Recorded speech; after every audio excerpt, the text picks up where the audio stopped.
slanted and biased, and I Unarmed read people parts of your gunned book, down and I on know camera. exactly what you're We doing. watched it, Jonathan. What we're in for a long battle. I think that we're in for more fighting. The next step is indeed Iran. No one trusts anything Jonathan's saying. Actually, many people do trust what I and my peers say. What is it that you stand for? What do you represent? What Human are rights, the values that dignity, you stand for? equality. It's such a, Shameful, It's such Jonathan. a nonsense talking You should be point. ashamed of yourself. The US has ordered Israel to urgently boost aid to Gaza or face having some military assistance cut off.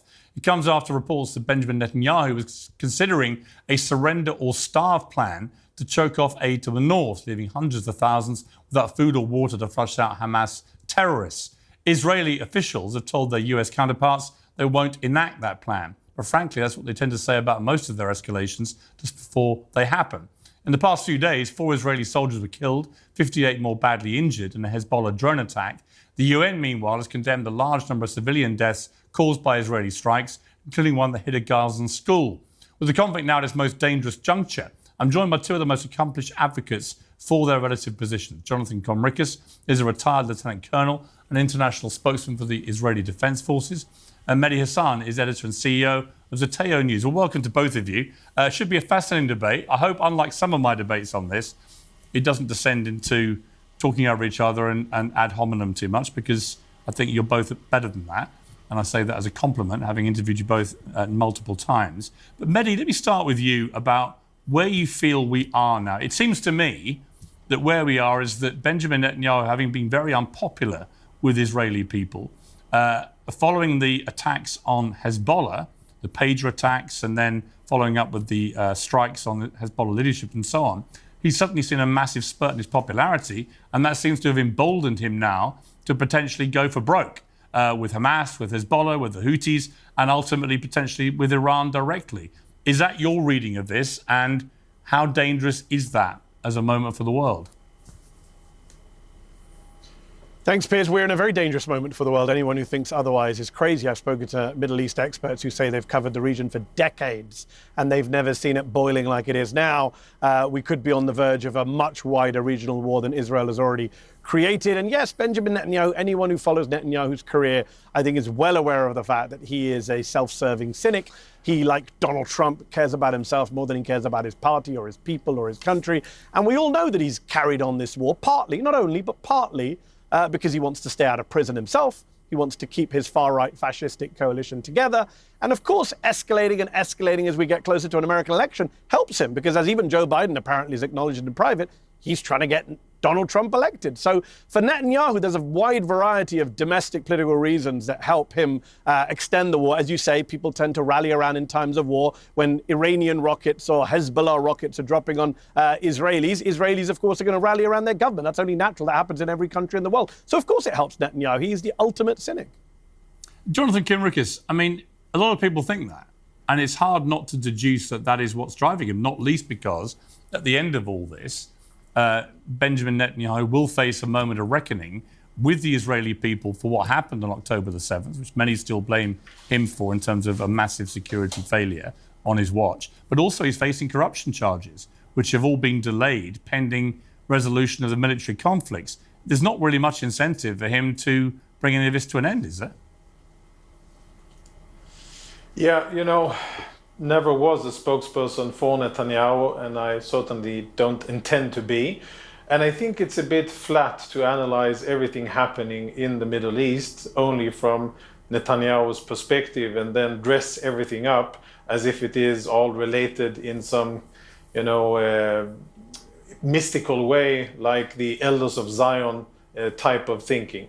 I would offer, a different military way of looking at it. And when I see what Israel is doing, there's a lot of sense. For the first time in 11 months, or in a year after 11 months, Israel actually started gaining success against Hezbollah, and success leads to success. And when you succeed on the battlefield, you want to make sure that you exploit your enemy's weakness. That's what's happening now. I don't think that even Mehdi and other people can blame Israel for being attacked by Iran, or actually maybe Mehdi can, but I don't think that any reasonable person can say, well, Israel is at fault for Iran twice firing missiles on all over Israel.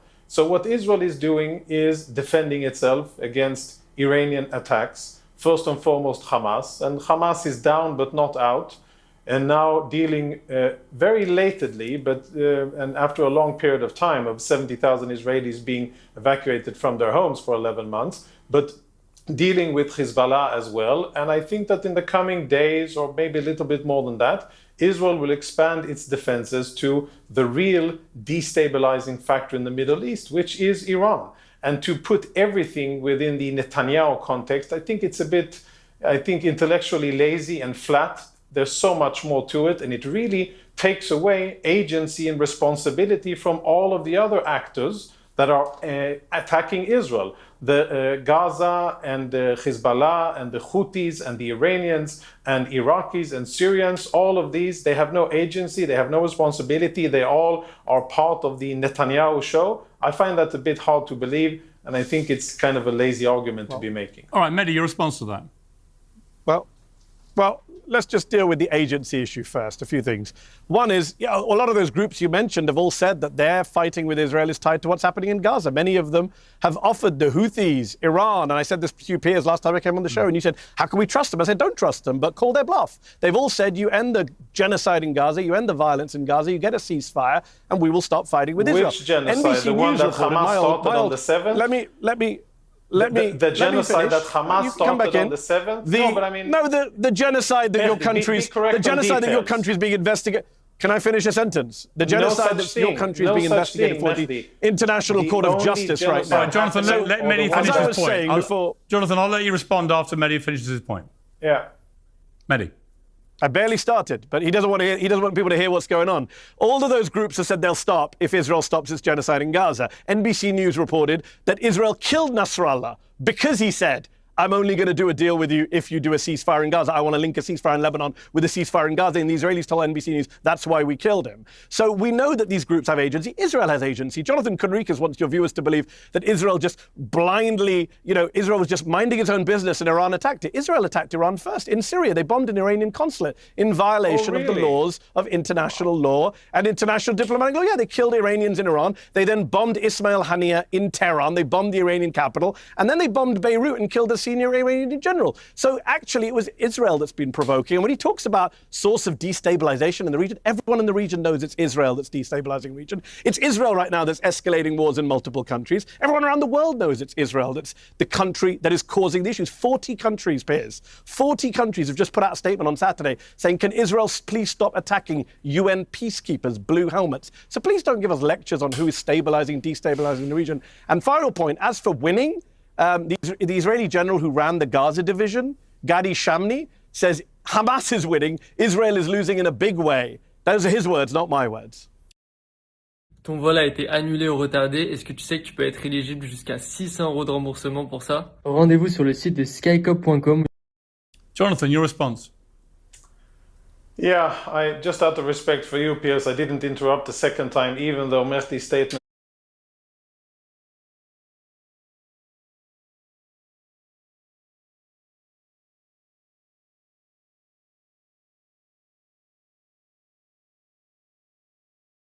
Hey, those are his words, not my words. Jonathan, your response. Yeah, just out of respect for you, Piers, I didn't interrupt the second time, even though Mehdi's statement was littered with so many lies that are, in fact, quite ridiculous. As were yours. Israel was indeed minding its own business. Israel was indeed minding its own business on the 6th of October when Hamas, with a genocidal intent, invaded into Israel and butchered Israeli civilians. Israel was also minding its own business along the Lebanese border when on the 8th of October, Hezbollah started firing at Israeli civilians and military and eventually forced about 70,000 Israelis to flee their homes after many of them were killed. Israel was also minding its own business for many years and has, as you are well aware, no, Mehdi, Mehdi, let's agree not to interrupt. I refrained from interrupting you. Even though you said so many horrible and very flat lies, and I'll continue not interrupting you if you do the same. Right.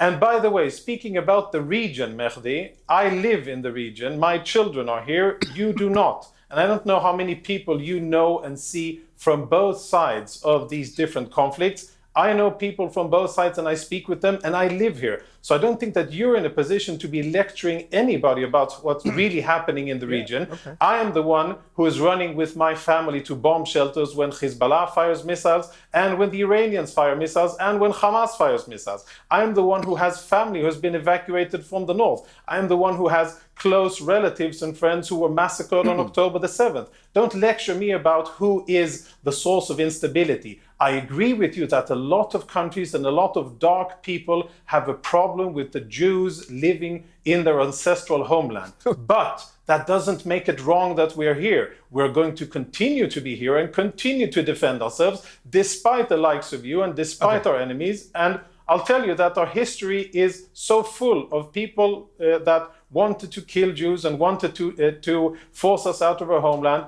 But we're back, we're here, and we intend to continue to stay here, despite the best efforts of Iranians and Syrians and Lebanese and Gazans and others. Mehdi. So I do need to respond to that. So first of all, as for lecturing you, as I say, 40 countries put out a statement, including many of your own allies, including Hungary, one of the most pro-Israeli countries in Europe, saying stop attacking UN peacekeepers. These are not dark anti-Semitic forces. You can't keep playing an anti-Semitism card and undermining the very real struggle against anti-Semitism by using it to defend a government that is full of some of the most racist people, anti-Arab, anti-Muslim, anti-Christian people on the face of this planet. You were spokesman for a government that contains people like Smotrich and Ben-Gvir, open racists, prosecuted for inciting terrorism. So we're going to talk about lectures. You should keep your lectures to yourself and be embarrassed for the government you served. As for you living in the region, the problem is not you living in the region. The problem is the army you served and the country you were a spokesman for illegally occupies other people's lands in the West Bank, in Gaza, in the Golan Heights, now in Lebanon again. You are the country that is illegally occupying other people's lands. It's not about you living in your homes. It's about you taking other people's homes. It's about Israel now aiming to annex Gaza, according to Haaretz this week, that Netanyahu no longer has any interest in saving the hostages, as he never did, and is eyeing annexation of Gaza, to quote the Israeli newspaper Haaretz. And if we're going to talk about people dying on October the 7th, some of us have condemned that. Some of us oppose that. You only oppose attacks on Israel. You support attacks on non-Israelis. On Monday, let's say his name. Let's say his name. Shaban Ahmed, 19 years old. No. You don't get to interrupt me. Sorry, you do not get to interrupt me after taking the high ground on interruptions. You'll come back in. Piers will bring you back in. I'm going to finish my point uninterrupted. Otherwise, don't be a hypocrite, as well as someone who represents fascists. A 19-yerold young man, Shaban Ahmed, was a software engineering student. You're the one who is paid by Can I finish my sentence, Piers, or is it going to be one way? Jonathan, just wait, Jonathan. Piers, I will bring you. Piers, you can't tell me not to interrupt. Otherwise, this conversation will. No, Mehdi, finish your point, and I'll bring Jonathan in. Please don't threaten us, Mehdi. Don't worry, Piers. I will. So desperately. Okay, Mehdi, finish your point. A 19-year-old. You keep interrupting, Jonathan. People can see what a hypocrite you are. 19-year-old student. Shaban Ahmed, software engineering student at Al-Azhar University. Jonathan's military destroyed his university, destroyed his house, displaced him, made him homeless 5 times over the past year. On Monday, the world, we all watched him burn to death thanks to Israelis bombing the area outside the hospital that he was on an IV, on a bed, in a tent. He burned to death. His mother died. 2 maybe 3 other people died. I'm not sure how Jonathan still comes on these shows and defends that kind of barbarism and open war crimes. I'm not sure how Jonathan sleeps at night watching people burn to death thanks to the military that he served and is now being investigated both at the International Court of Justice and the International Criminal Court. Jonathan? Yeah, speaking about serving, and then I'll address the points that you've mentioned. Speaking about serving and standing up for something, I indeed served for 24 years in the IDF, and I'm a proud Israeli Zionist, and I'm a proud Israeli patriot. And I also am very proud of my service, including as a spokesperson, but also including as a combat officer in the IDF. I know what I stand for. I'm asking, what do you stand for? What kind of values do you stand for? I don't stand for killing civilians like your military. I don't support raping detainees like your military did. You'll get to answer. Well, Jonathan, did you witness rape? You were a combatant officer. Did you witness the rape of detainees? Mehdi, you will get to answer. You asked me a question. Mehdi, I'm not done. I'm not done. Don't ask me questions if you don't want answers. I stand for a country that is, Mehdi, you spoke, now I speak. I ask, and I will ultimately would like to hear your answer to it, what values you represent? What civilization do you represent? Which country do you represent? Which religion do you represent? And what do you stand for? What do you defend? I know what I do. I'm part of a democracy in the Middle East, and I stand for a military that defends its population against some of the most vile terrorists in the world, including Hamas, Hezbollah, and Iranian propped-up terrorists. And I am happy and proud to be part of that organization, as I've been over many years. And if you and I were race car drivers, Mehdi, and each of us had a patch sewn onto our little uniforms that indicated who gives us money and who sponsors us, I would have one patch of my country and I would have one patch of my employer. That would be it. How many patches would you have? How big would the Qatari patch be on your clothes? And how big would foreign investment in whatever it is that you're doing and whatever it is that you're representing, how much would that be of what you do? Because you place yourself as if you are above and as if you are entitled to criticize everything that Israel does. And I ask, what are your motives and who pays for what you do? So it's a very simple answer, as I told Jonathan Levine of the New York Post. And I love this new talking point, Piers. It's got around the right-wing media and the pro-Israel people. I run a company called Zeteo. People can check it out, zeteo.com. It's a great media organization getting very good press from the Washington Post and others. There are no foreign investors. They're all American investors. I'm an American. You asked the question. I know you can't handle brown people, being part of the West. I'm an American. I'm a Brit. I was born in the UK. I'm now an American taxpayer. And I'm very concerned with American taxes going towards the funding of a genocide in Gaza, going towards the killing of a 19-year-old guy who's in an IV in a hospital bed, going towards the killing of children in a school, going towards the killing of 23 people from one family in Lebanon Monday, in northern Lebanon. 23 people bombed by your military, 2 babies killed, Jonathan. That is what you stand for. You serve the IDF, the Israeli military, which, as I say, is being investigated, the ICJ and the ICC. You serve a military that has been credibly accused by the United Nations just last week, by Israeli media, which showed videos of mass rape of Palestinian detainees. The New York Times this week reported that your military sent children, Palestinian children, as human shields into booby-trapped tunnels and buildings. Is that what you did, Jonathan? Can you tell us today, did you ever send a Palestinian child as a human shield into a tunnel? Because the New York Times is saying your military did that. The World Food Programme is saying your military is starving the people of northern Gaza. Did you starve people when you were in the military, Jonathan? What do you stand for? Starvation? Mass rape? Ethnic cleansing? Genocide? Every human rights group in the world says your military is an abuser of human rights. I don't know how many human rights you yourself have personally abused. I don't know if you turned a blind eye to rape on your custody. I don't know if you killed children at at point-blank range like Israeli snipers did to people carrying white flags. You can tell us today how many people you've killed or how many people you've tortured. I'll be all day. Listen, Mehdi, sometimes enough is enough, and your level of vitriol is absolutely with a white flag. Respond, Jonathan, we've seen what Piers has seen people. All right, you've asked questions, Mehdi. Let him We've respond. seen people gunned down with white flags. All right, Mehdi, let him respond. It's all documented. What you are saying, your list of false allegations and your list of nonsense that you are spewing out, everything true, of unfounded things, that the fact that someone wrote it doesn't make it true. All of these things that we saw people with white flags gunned down in front of our eyes, by someone. Jonathan, Piers has seen it, and I've seen it, and everyone watching this show has seen it. All of what you are saying is slanted and biased, and I read parts of your book, and I know exactly what you're doing. We watched it, Jonathan. What you're doing is trying to use. Thank you for reading the book. It's called Win Every Argument, and you're losing. Let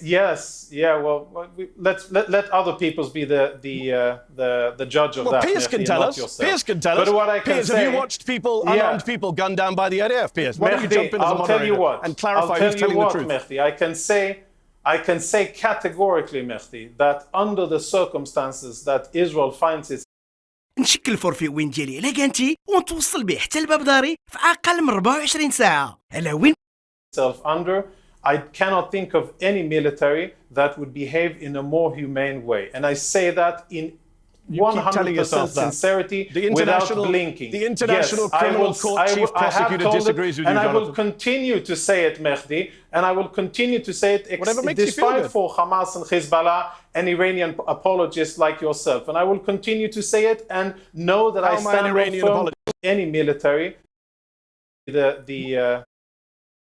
And I've seen it, and everyone watching the show has all seen of what you are saying is slanted and biased, and I read parts of your book, and I know exactly what you're doing. Watched it, Jonathan. What you're doing is trying to use. Thank you for reading the book. It's called Win Every Argument, and you're losing.